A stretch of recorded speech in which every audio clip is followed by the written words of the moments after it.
Recording.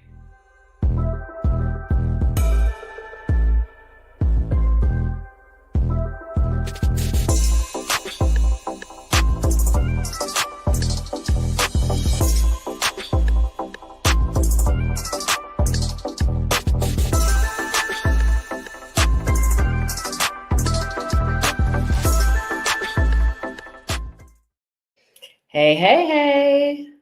Hey, Dr. Tiff, how are you? I'm doing good, Coach Val. How are you? Well, it's my birthday.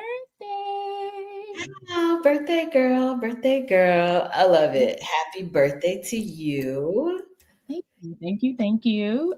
I will, I am the big 42 and proud of it. Yes, ma'am, you should be. Yes, 42. I love it. Excellent. You don't look a day over 29. God Absolutely. bless you. Love God it. bless you, friend. Those of you who don't know who might be watching, Val and I, we have birthdays that are very close together. We didn't even know that until maybe last year or the year before. Mm-hmm. Yeah, so we both are May babies and get to celebrate. So I'm glad that we got to honor you today on your birthday. Absolutely. And Dr. Tiffany's was 2 days ago. So happy belated to you as well. Yes, 44. I have to still do the math. I'm like, wait, what? 44? How did this happen? This went by really fast the past 20 years. It does. Like I remember just being in high school thinking, man, I ain't never gonna reach 25. Right. Here I am sitting at 42. Like what? Exactly. I was just telling my son that today. He was like, I can't wait till I'm 18. I said, don't rush it. There's nothing waiting but like bills and more responsibilities. Like enjoy being a kid. Adulting. Yes, Yes. adulting is waiting for you. I love it. Well, thank you everybody for joining us tonight. Be sure to go ahead and share this episode with a friend, a colleague, a family member, anybody who has any connection to education. They will appreciate everything that we talk about on Tuesday Talk. So go ahead and take a moment to share. And tonight we are actually wrapping up our season 2 finale, which I cannot even believe that we are on season 2, because this was only supposed to be 3 episodes. 3 episodes 2 years ago. Like, yeah, it's supposed to be 3 episodes. So we have really, I think, developed a good thing here. I get lots of calls and text messages after people watch our live stream to say, that was a good episode. I didn't know about that. I'm going to look into this. Now you got me thinking about XYZ. So that was the whole purpose of us wanting to do this, right? Absolutely. We just we once we realized we had similar goals and similar interests in this area, I'm gonna give credit where credit is due. Tiffany was like, hey, we should do, there was no question, you guys. We should do a 3 episodes and call it a Tuesday talk. Okay, sure. Dr. Tiffany, let's go. And then here we are. And we just had like such a good connection. Like we've known each other in the past, but didn't know how much our interests overlapped and intertwined. And so it's easy. Like it's a labor of love. It's something that I don't have to be pressed to find time to do. Like it is just a really enjoyable experience. And we have had so many good episodes this season. 41 episodes. That's 41 weeks, y'all. That's a big deal. That's not something small. So I like to take a moment to just celebrate that for 41 weeks, we got on here and showed up, not just for ourselves, but to really help share our knowledge and our experience with everybody else out there. So tonight we thought we could go through our episodes and really just kind of highlight some of the ones that we thought were really great. I mean, they're all amazing, but there's some that hit a little bit harder and deeper than others. Our first episode was about cell phones in schools. That was back in August. Like What should schools be doing about cell phones?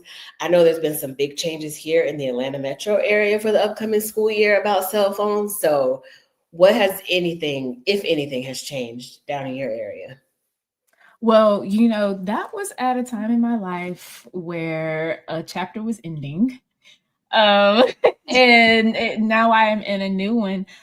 So as far as what I've seen, um, nothing. The school systems where I am kind of already had systems in place to deal with cell phones. The school I was at in particular, um, they had been taking up cell phones. This was a middle school. They had been taking up cell phones at the beginning of the day for quite some time already. So the students already knew that was an expectation. They were used to it. Of course, you had the students who's always going to try to sneak, and I've seen them have to deal with that some, but for the most part, it was business as usual for them for this year. Okay, I love it. We had a two-part series on classroom management and relationship building, and that was a talk that I know you gave in a workshop. And you had a really cool acronym. Do you remember what it was? I think it was REAL, It REA. was absolutely, yeah. So, if you know anything about my background in education, I've been a math teacher for 18 and a half years. And I've always been giving kudos and accolades for my classroom management. I rarely have to write students up. I've just, by the grace of God, been able to use what I've learned, like psychology and relationships, and been able to take care of what I need to in the class. So eventually, I was asked to present some of the things, best practices that I do to other teachers. And my acronym that I came up with was to be real. REAL. And so it stands for be relational, be engaging, be authentic, and be linguistic. And linguistic just means like learn how to communicate with them. Mhm. And so that was a really fun episode for me to share that with our audience, with you guys. Yeah, it was that acronym. We really broke it down. So if you didn't check that one out and you were getting prepared, ending one school year, bookmark that one. Come back to it because I think you'll find it handy to start off the school year with those things in mind as well. Episode 4 was a check-in with parent and teachers, but episode 5 was something that hit really home for me. We talked about the early signs that your child needs help with school. And a lot of times schools are reactive, not as proactive as we would like them to be. And sometimes parents can be that way too, more reactive than proactive. And so I really like that one because it gave some tips and strategies to teachers and parents to really be aware of some of those signs and then what to do. So making sure that you're not waiting too far into the school year to talk with your kids' teacher about some of the things that you're seeing. We even talked about in the next episode, like understanding procrastination, helping kids, overcome it. If you feel like that's something that's hindering your child from getting work done, getting assignments turned in, being ready for tests, brainstorm with your kids' teacher. Ask them for some help, some guidance on that. And so that was a really, really fun episode that I thought gave some real strategies. And that was something we want to do with the show, is make sure we give strategies to teachers and parents so that they could use with their kids. Now, building community, we did a 2-part series on that. And I know that was really close to your heart, right? Building community in your classroom. It was because, like, as adults, we know that communities help us. Whether you're a parent and you feel like you need to be in community with other parents who have kids around your same age, the age of your kids, or just any facet of life. And so it's just as important within a classroom of students. It's just a mini microcosm of communities of adults in the world. And so I loved how we were able to, in that 2-part series, just share some of the things that teachers can do in the classroom. Because when you build a community, you guys, it also helps with classroom management. And then how important it is for parents to be aware of how is community building happening in your classroom also, because again, like we know schools and kids, it kind of eliminates some of the bullying and isolation and things like that that kids can feel. So um, I do know that some of my favorite episodes that we have done have been with our own personal kids. Yes. So we made sure we did tons of those, just checking in with them at the beginning of the school year. After a few weeks in, asking them, how's it going? You know, what has been going on? Because if you didn't know, in season 1, we had them on, and y'all, one of their major things was like, the bathrooms are horrible. And I promise they stayed on that for such a long time. So in this season, we did check back in with them and ask them, and I don't think it changed. No, I don't think it changed at all. But we did talk to them about setting goals for themselves too for the school year, and then had them back on again and talk about where they were at with some of those goals. And then we had them on again, right, to talk about summer plans later on in the season too. So I think it's so fun to have them on because we don't rehearse or like practice anything with them beforehand. It's like, hey, y'all, you're gonna be on this next episode. So we have zero idea You of what. getting raw and uncut when you see those boys, okay? Definitely. So we walk the walk. Like we are not just talking about these topics as some, outside idea. We are putting them to action with our own kids. And ironically, the experience that we have with our own kids is what helps us come up with a lot of these topics, what we have with our kids, what we've experienced at their schools, in schools that we worked in. So it really is, it's fun to have them on. It's also informs, I think, a lot of other parents too, to see like, oh, you know what? Let me ask my kid about that. Let me check in with my kid about that too. Our 10th episode was all about student self-accountability and making sure that we know that kids need to really be accountable for what is going on in schools. And I think that was huge. We gave a lot of strategies and that was another 2-part episode, and we gave a lot of good strategies there too. So surely check that out if you feel like your kid has trouble just taking that accountability for themselves and really owning what their plan is, owning, the outcome of their plan, their goals, so that you're not always the one that is guiding them in every single thing that they do. They need to learn that autonomy as well. One of the really good ones we talked about with episode 12 was the grading system. I know so many families who really rely heavily on grades because why not? Report cards, progress reports, like we need those things to show us how our kids are doing in school. But we learned that like some of those grades are not all that you think that they are. What do you think about that episode? Well, some of those grades are just as puffed up as a little balloon as they want to be.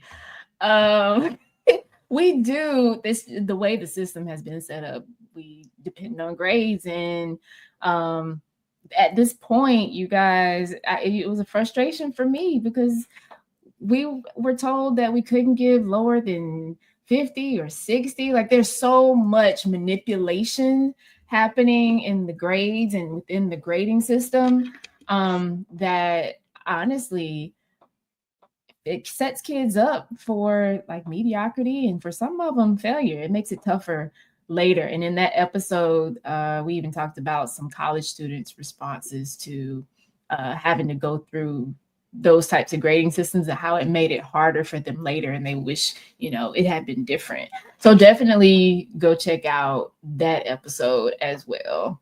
Right. If your kids are coming home with some grades that you're like, I don't know that you actually know this material to this grade, you might want to do some digging. Just look into it. If you dig into it and you see like, okay, this does measure up, he does actually know. But just know that there are some pros and cons to our standard grading A through F system. and it's not always easy to understand for parents. So just make sure you're looking into that and asking some questions. And I shared in that episode that my son goes to a school where they don't do grades. He's never been to a school where he got a grade on a paper, a grade on a report card. They do narrative-based reports, observations, and a lot of friends and family are like, well, how do you know what he knows? And then I ask the question back to them, how do you know what your kid knows with their report card?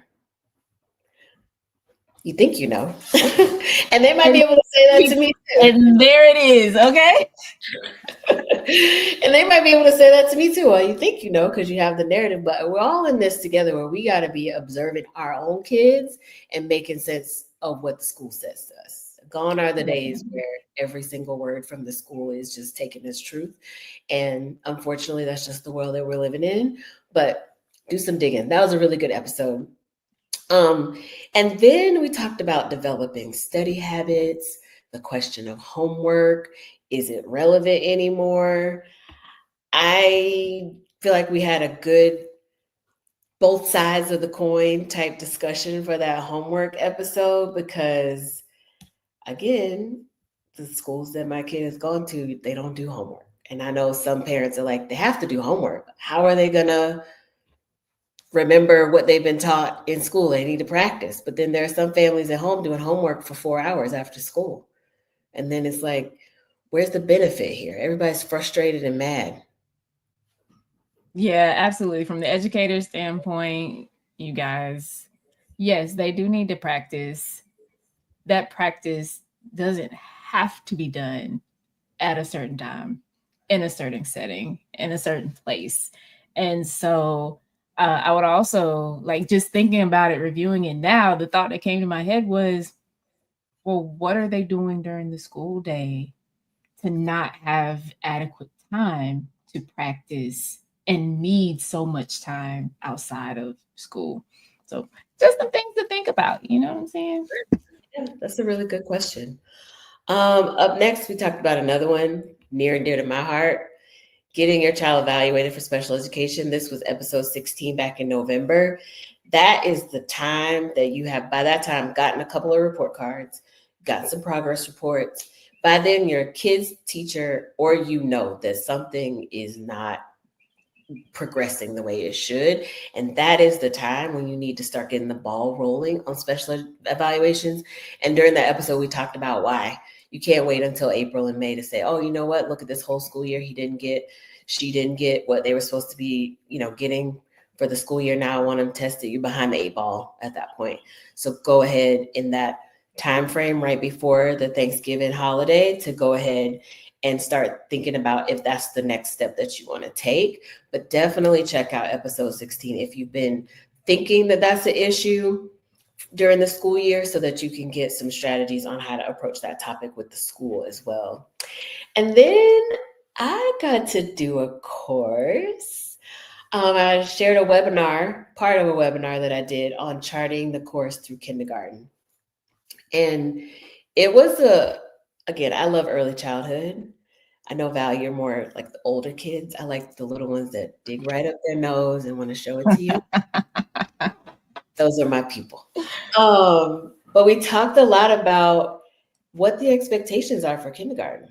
It has changed. Was there anything eye-opening that you remember from that episode, Val? For me, it kind of started the ball rolling on kids not being able to read proficiently by the 3rd grade when they need to read, because statistically, if they can't, then they're most likely not to graduate from high school. And so making sure your kids, like the things that your kids need to know just to prepare them to go to school. My kids had it. I had it. So it wasn't anything I ever really had to think about. So that was kind of the eye-opening part for me. Yeah, totally. I agree. So if you have a kid that's going to be starting in kindergarten this upcoming school year, that'll be a really good one for you to check out or share with a friend. And then we celebrated you because you got a new gig. Ew. Yo, listen, that life-changing. Like, again, you guys, I have only been a classroom educator. So this job is not that. It got me out of the classroom. It gave me an opportunity to do some traveling, to do some professional learning for other teachers, which is something that I had been trying to get into at the end of my, few years. And as of right now, like I still am enjoying it. I am still glad that I made the decision and I would not take it back. I love it. So definitely check out episode 18 back from December where Val shared a lot about what even got her to the point of wanting to switch and then what she's doing in this new gig as well, because she might be coming to a school district near you pretty soon. And let me tell you, do not want to miss out for sure. And then we got prepped for the holidays. That was a fun episode. Yeah, I loved all the games and stuff that we found like while we were reaching. And some of the games are also things that we do with our own families as well. And so I'll tell you my favorite. My favorite are the minute to win it games. And especially the one where you tie the tissue box around you and you got the balls in there and you got to shake it with, anyway.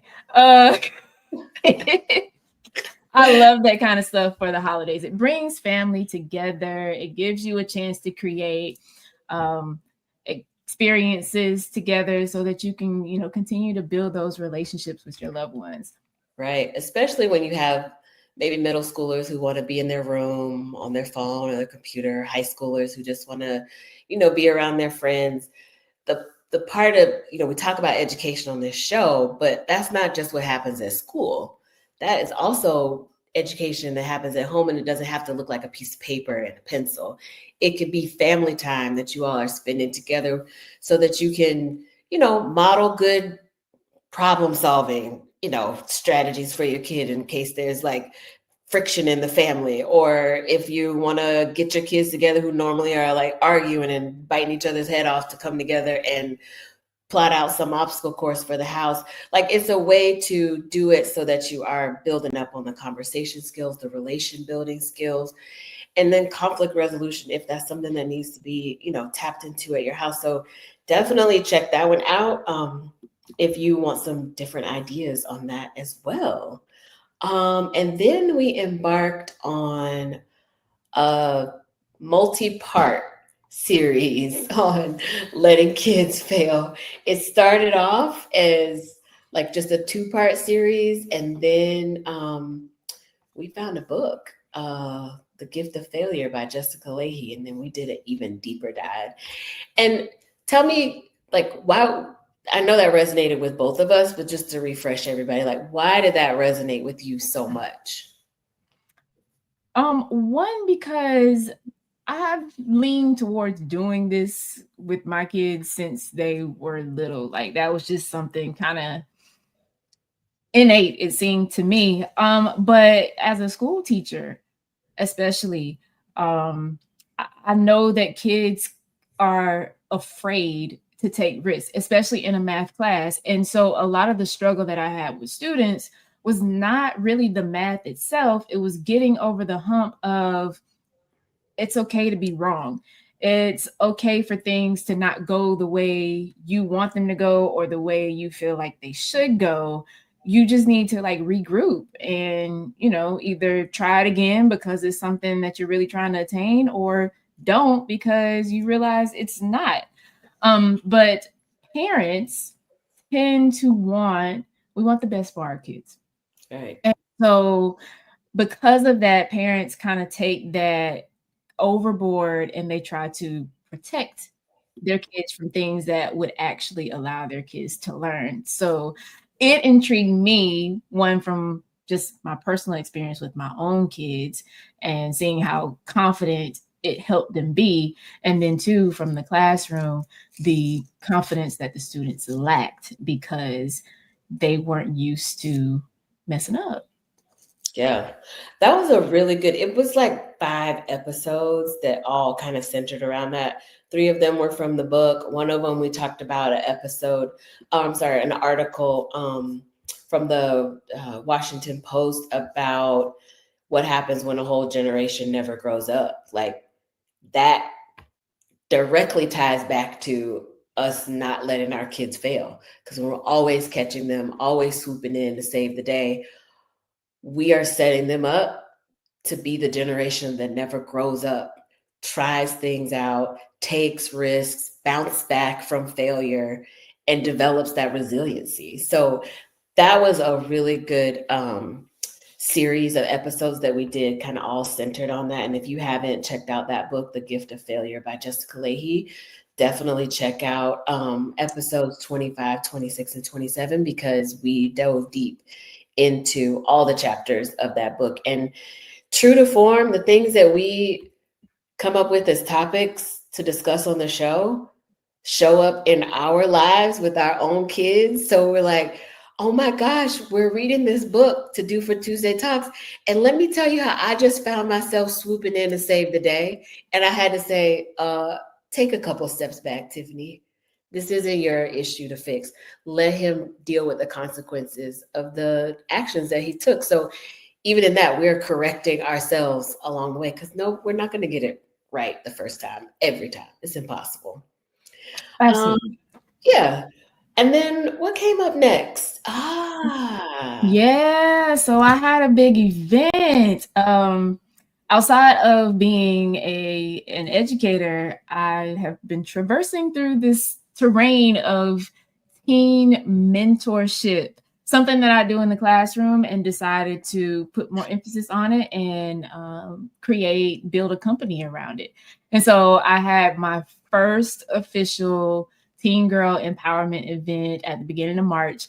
It was called His Daughter's Dominion, a 2-hour mini conference that is set to grow and just get bigger and better and greater.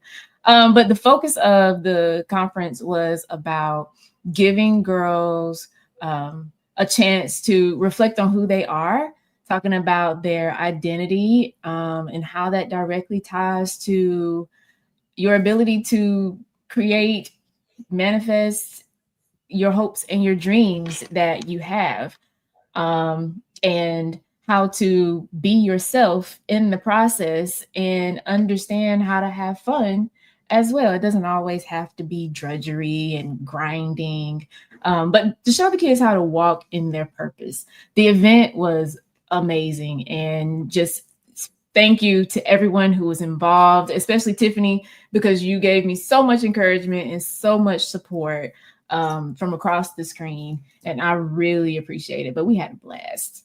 Yeah, I can't wait for the next one. I think it's going to be great. I'm going to try to make it down south for us. I could be there in person. Yes. Yeah. Yes. After that episode, we had quite a few about screen time, the pay gap in education, summer plans with kids. I think one that kind of hit us on this trajectory that we want to explore even more in the upcoming season was literacy. We kicked it off by talking about a high school graduate in Tennessee who sued the school district because the student graduated high school with a 3.4 GPA and could not read.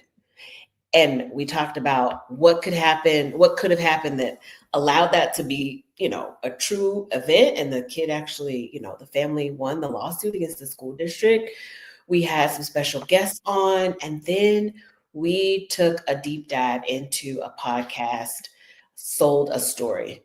And that was eye-opening. I had listened to it a year or so earlier, and my jaw was just dropped open, because I could not even believe that that's something that would be happening in the late, the 2018 up to the present. Like, no way this is happening in schools.